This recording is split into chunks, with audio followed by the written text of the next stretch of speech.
غلام محمد صاحب نے سوال کیا کہ نمازی کے سامنے سے گزرنے کا حکم کیا ہے. لوگ جو ہے نماز کا احترام نہیں کرتے. یقیناً دیکھنے میں آتا ہے مسجدوں میں کہ جیسے ہی سلام پھیر دیا امام صاحب نے تو جانے کی اتنی جلدی ہوتی ہے کہ کیسے بھی گزرے نمازی کے سامنے سے گزر جائیں گے. بلکہ المیہ یہ ہوتا ہے کہ آدھا گھنٹہ جو ہے گیٹ میں ٹھہر جائیں گے 10-15 منٹ بھی, لیکن سنت پڑھنے کا اہتمام نہیں کرتے. اتنی دیر میں سنت پڑھ سکتے ہیں, پھر راستہ کھل سکتا ہے, لیکن کھڑے ہو جائیں گے جانے کے انتظار میں, گویا کہ ایک تنگی میں تھے, قید خانے میں تھے, کیسا نکلیں گے. ایسی صورتحال بن گئی ہے. جبکہ مومن کو تو مسجد سے محبت ہونا چاہیے, مسجد میں اس کا دل لٹکا ہوا ہونا چاہیے.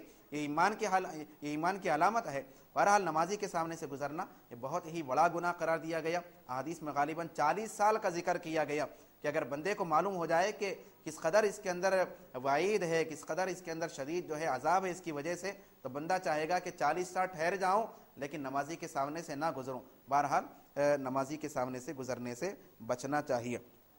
الیاس صاحب نے سوال کیا کہ بارش کے سبب والدہ کہہ رہی ہے کہ گھر میں ہی نماز پڑھیں. تو دیکھیے اگر بارش تیز ہو رہی ہے تو شریعت خود اجازت دیتی ہے کہ بھیگنے کا اندیشہ ہے, کوئی چیز دستیاب نہیں ہے تو جماعت چھوڑ کر گھر میں ہی نماز کو ادا کرنے کی اجازت شریعت خود دیتی ہے. ہاں یہ کہ بس بوندا باندی ہے, آسانی سے جا کر نماز پڑھ سکتے ہیں, جماعت میں شریک ہو سکتے ہیں, تو پھر جماعت میں شریک ہونا چاہیے, کیونکہ جماعت کی جو نماز ہوتی ہے وہ بغیر جماعت کی نماز پر 70 درجے زیادہ فضیلت رکھتی ہے. اور ایک سوال یہی کیا گیا تھا کہ رمضان میں انتقال ہو تو کیا عذاب ہوگا یا نہیں ہوگا. تو بات یہی, امید یہی ہے کہ رمضان کی برکت سے کیونکہ دوزخ کے دروازے بند کر دیے جاتے ہیں, تو لہٰذا جن کا انتقال رمضان کے مہینے میں ہوگا وہ اللہ کے عذاب سے, قبر کے عذاب سے, آخرت کی مشکلات سے محفوظ رہیں گے. پروگرام میں آخری کالر کو شامل کرتے ہیں. السلام علیکم. وعلیکم السلام. کون سا اور کہاں سے بات کر رہے ہیں؟ میں ہمارے والدہ بات کر رہے ہیں, علی نگر سے بات کر رہا ہوں بھائی. ایک منٹ بات کیجیے آپ. السلام علیکم.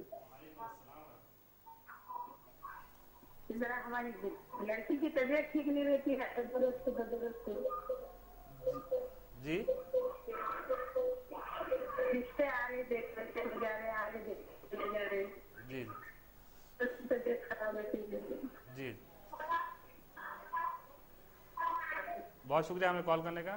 آپ نے غالباً دعا کی گزارش کی ہے, انشاءاللہ تعالیٰ کوشش کریں گے. انہوں نے رشتے کے بارے میں بھی سوال کیا. تو قرآن پاک کی ایک آیت ہے کہ ربی انی لما انزلت الی من خیر فقیر, ربی انی لما انزلت الی من خیر فقیر. اس آیت کا اگر آپ ورد کریں گے شروع میں اور آخر میں درود پڑھتے ہوئے, 20ویں پارے کی آیت ہے ربی انی لما انزلت الی من خیر فقیر, یہ آیت کا ورد کرے تو انشاءاللہ تعالی رشتوں کا انتظام ہوگا. جہاں تک طبیعت کی ناسازی کا معاملہ ہے تو یا سلام و یا حفیظ, یا سلام اور یا حفیظ کا ورد کریں اٹھتے بیٹھتے, اور شروع میں آخر میں درود شریف پڑھا کریں تو انشاءاللہ تعالی شفائے کاملہ عطا ہوگی. بہت شکریہ مفتی صاحب, آپ نے اپنے قیمتی وقت سے اس پروگرام کے لیے وقت عنایت فرمایا.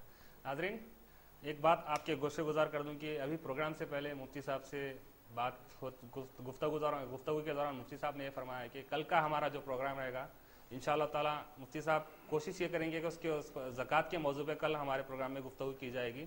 تو میری آپ سے گزارش ہے کہ آپ لوگ کل کا پروگرام مس نہ کریں, ضرور ضرور کل کا پروگرام دیکھیں. انشاءاللہ تعالیٰ کل ہم کوشش کریں گے کہ زکوٰۃ سے متعلق گفتگو کرنے کی. آئے ناظرین, اب ہمارے پروگرام کے اختتام کا وقت ہو چکا ہے. کل پھر آپ سے ملاقات ہوگی. تب تک کے لیے آپ کے میزبان محمد عبداللہ قادری کو اجازت دیجیے. جزاک اللہ. السلام علیکم ورحمۃ اللہ.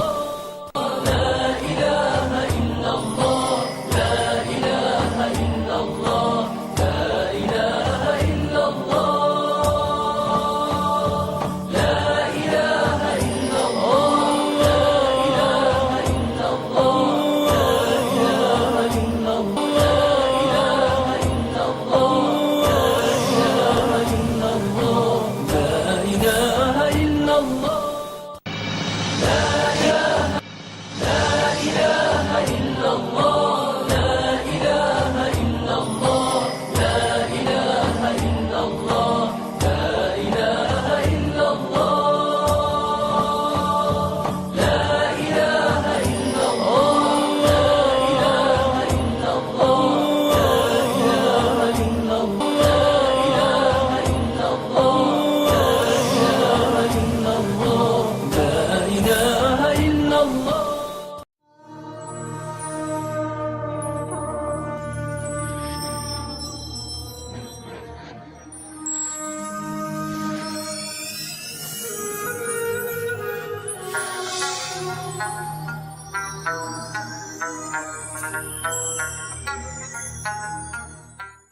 رمضان کا مہینہ بڑی برکتوں کا ہے، رمضان کا مہینہ بڑی عظمتوں کا ہے، رمضان کریم، رمضان کریم۔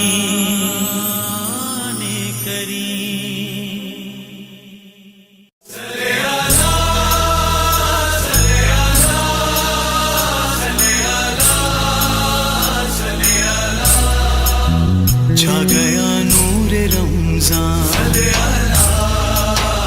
نور رحمان و قرآن، چھا گیا نور رمضان۔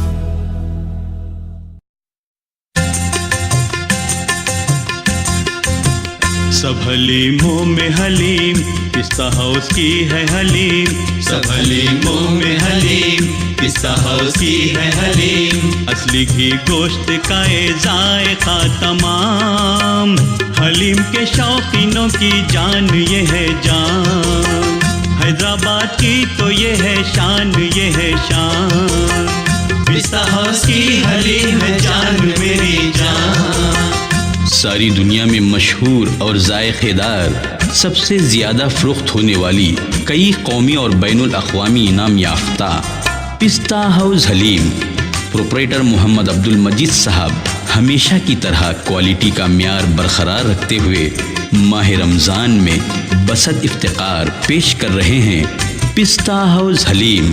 تشریف لانا نہ بھولیے، کہیں مزہ۔ پستہ ہاؤس کی حلیم ہے جان میری جان۔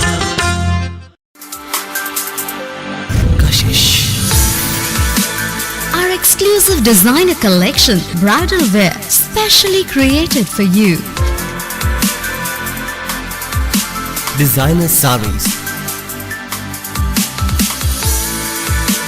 Fancy ready-made, dress materials and much more to follow.